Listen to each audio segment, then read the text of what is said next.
Hello friends, welcome to fish recipes. அனைவருக்கும் மகளிர் தின நல்வாழ்த்துக்கள்.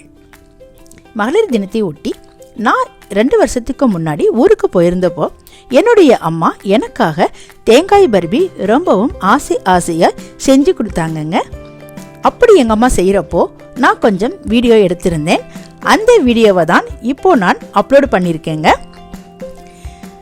எங்கள் அம்மா சமையல் எல்லாமே அனைத்து வகையான உணவு வகைகளுமே ரொம்பவும் நல்லா செய்வாங்க. அதுலேயும் தேங்காய் பர்பி நான் ரொம்ப எங்கள் அம்மா ஸ்பெஷலிஸ்ட்டுங்க. எங்கள் குடும்பத்தில் இருக்கக்கூடிய உறவினர்களுமே நண்பர்களுமே அம்மா கிட்ட அடிக்கடி தேங்காய் பர்பி செஞ்சு கொடுக்க சொல்லி கேட்டு வாங்கி சாப்பிட்டுட்டு போவாங்க. ஏன் பார்சல் கூட எடுத்துட்டும் போயிடுவாங்க. அந்த அளவுக்கு எங்கள் அம்மா தேங்காய் பர்பினா ரொம்ப சூப்பராக நல்லா சமைப்பாங்க. அப்படி இருக்க காலகட்டத்தில் என்னுடைய அம்மா எனக்காக இந்த தடவை தேங்காய் பர்பி செஞ்சு கொடுத்தாங்க. பொதுவாகவே தேங்காய் பர்பி ரொம்பவும் இனிமையான ஒரு ஸ்வீட். அதுலேயும் அம்மா கையால் சாப்பிட்ணும் அப்படின்னா இன்னமும் சுவை அதிகமாக தாங்க இருக்கும். அப்படிப்பட்ட இந்த தேங்காய் பர்பியோட ரெசிபியை தான் இன்னைக்கு நான் கொடுக்குறேன். அம்மா எவ்வளோ குவான்டிட்டியாக இருந்தாலுமே ரொம்ப சூப்பராக செமையாக பண்ணிடுவாங்கங்க. ஆனால் இப்போது அவங்களுக்கு கொஞ்சம் முதுமை அடைந்ததுனால அந்த அளவுக்கு பண்ண முடியல. இருந்தால் கூட எனக்காக அவங்க தேங்காய் பர்பி செஞ்சு கொடுத்ததை நினைக்கும் பொழுது எனக்கு ரொம்ப இனிமையாக இருக்குது. இந்த மகளிர் தினத்தை ஒட்டி என் அம்மாவின் வீடியோவை தான் நான் உங்களுக்கு அப்லோடு செஞ்சுருக்கேன். இந்த இனிமையான இந்த வீடியோவை நம்ம பார்க்கலாம் வாங்க.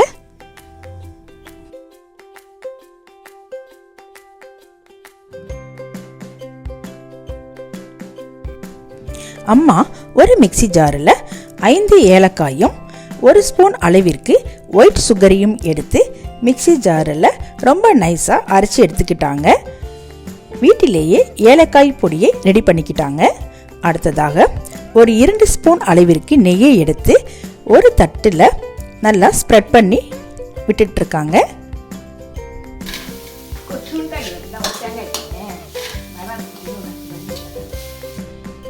2 கப் அளவிற்கு தேங்காய் துருவலை எடுத்து ஒரு வாணலியில் 3 ஸ்பூன் அளவுக்கு நெய்யையும் சேர்த்து அந்த நெய்யில் தேங்காய் துருவல் எல்லாத்தையுமே சேர்த்துங்க. ஸ்டவ்வை மீடியம் ஃப்ளேம்லேயே வைத்து இந்த மாதிரி வதக்கிக்கிட்டு இருக்காங்க. இந்த மாதிரி வதக்குறப்போ பக்கத்திலேயே இருந்து தான் இதை நம்ம வதக்கி எடுக்கணும். இப்போது தேங்காயில் இருக்கக்கூடிய அந்த நீர் சத்துக்கள் எல்லாமே போயிருச்சுங்க. நெய்யில் நல்லா வதங்கிக்கிருச்சு. இந்த மாதிரியான பக்குவம் வந்ததுக்கப்புறமா நம்ம கேஸ் ஸ்டவ்வை ஆஃப் செஞ்சு இதை நம்ம எடுத்து ஒரு பிளேட்டில் மாற்றி வச்சுக்கலாம்.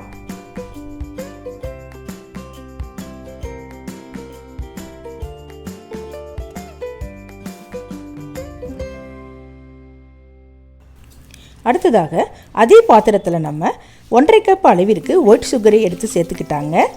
அடுத்ததாக 2 கப் அளவிற்கு தண்ணியையும் எடுத்து அதையும் இந்த ஒயிட் சுகர் கூட சேர்த்து இரண்டையுமே மிக்ஸ் பண்ணி விடுறாங்க. இப்பயுமே ஸ்டவ் மீடியம் ஃப்ளேம்லேயே தான் வச்சுக்கிறாங்க.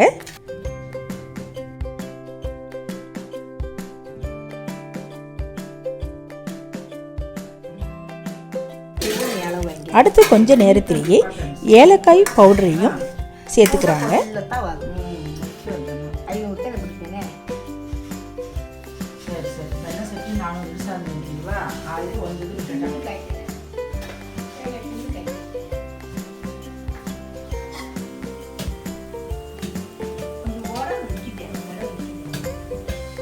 நம்ம சேர்த்திருந்த சுகர் எல்லாமே கரைஞ்சிருச்சுங்க. அதே நேரத்தில் சுகர் பாகவும் நல்லா கொதிச்சிருச்சு.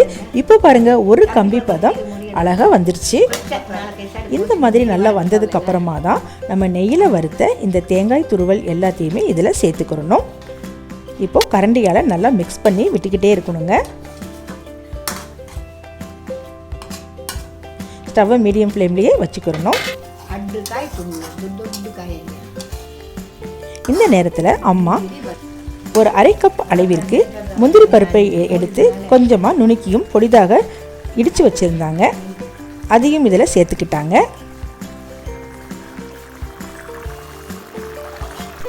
இப்போது தேங்காய் பர்பி ரெடி ஆகிக்கிட்டே இருக்குதுங்க.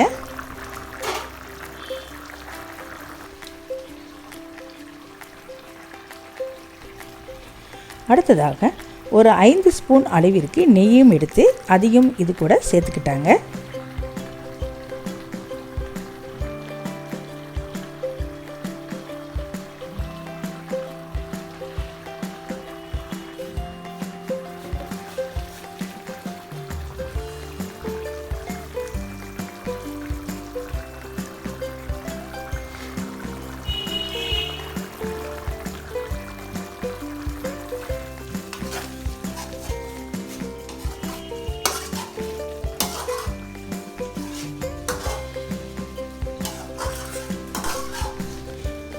பக்கத்திலேயே இருந்து இதை நல்லா கிண்டி விட்டுக்கிட்டே இருக்காங்க.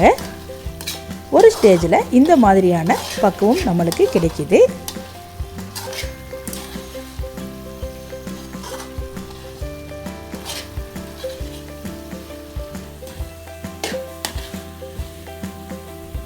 இப்போது தேங்காய் பர்பிக்கு உண்டான கரெக்டான பக்குவம் நம்மளுக்கு கிடைச்சிருச்சுங்க. அதனால் அம்மா இப்போ கேஸ் ஸ்டவ்வை ஆஃப் செய்ய போகிறாங்க. ஆஃப் செஞ்சுட்டு ஏற்கனவே நெய் தடவி வச்சுருந்த இந்த பிளேட்டில் அதை எடுத்து கொட்டிக்கிறாங்க. இதை உடனே இந்த மாதிரி கொட்டுறப்போ பக்கத்திலே ஒருத்தர் இருந்து பிளேட்டால் இந்த மாதிரி இப்படி நல்லா நம்ம குலுக்கி விடணுங்க. இப்படி ஷேக் செஞ்சு விட்டோம்னா நம்மளுக்கு எல்லாமே ஒரே மாதிரி நல்லா ஸ்ப்ரெட் ஆகி கிடைக்கும். அதுக்கப்புறமா இந்த மாதிரி நம்ம ரவுண்டாக அழகாக எடுத்து விட்டு நம்ம கத்தியில் நெய் தடவி அழகாக கட் பண்ணிக்கிறலாம். இப்போது அருமையான தேங்காய் பர்பி ரெடி ஆயிடுச்சுங்க. இவ்வளோதான், ரொம்ப ஈஸியான முறையில் செமையான தேங்காய் பர்பி ரெடி ஆயிடுச்சு.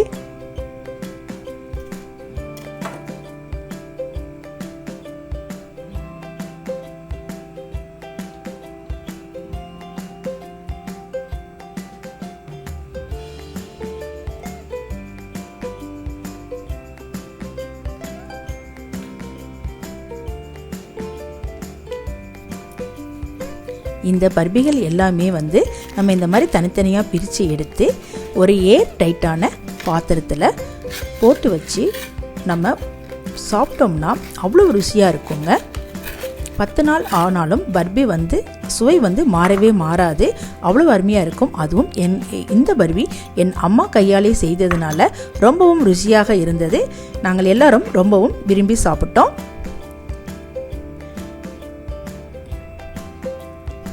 இந்த வீடியோ உங்களுக்கு ரொம்பவும் பிடிச்சிருந்ததுன்னா லைக் பண்ணி, ஷேர் பண்ணி, சப்ஸ்கிரைப் பண்ணுங்கள். நான் இன்றைக்கி எங்கள் அம்மா செய்த இந்த தேங்காய் பர்பியை நானும் சாப்பிட போகிறேன். அனைவருக்கும் மீண்டும் ஒரு முறை மகளிர் தின நல்வாழ்த்துக்கள். என்னுடைய ஃபீஸ்ட் ரெசிபி சேனலை லைக் பண்ணி, ஷேர் பண்ணி, சப்ஸ்கிரைப் பண்ணுங்கள். நன்றி. தேங்க்யூ ஃபார் வாட்சிங்.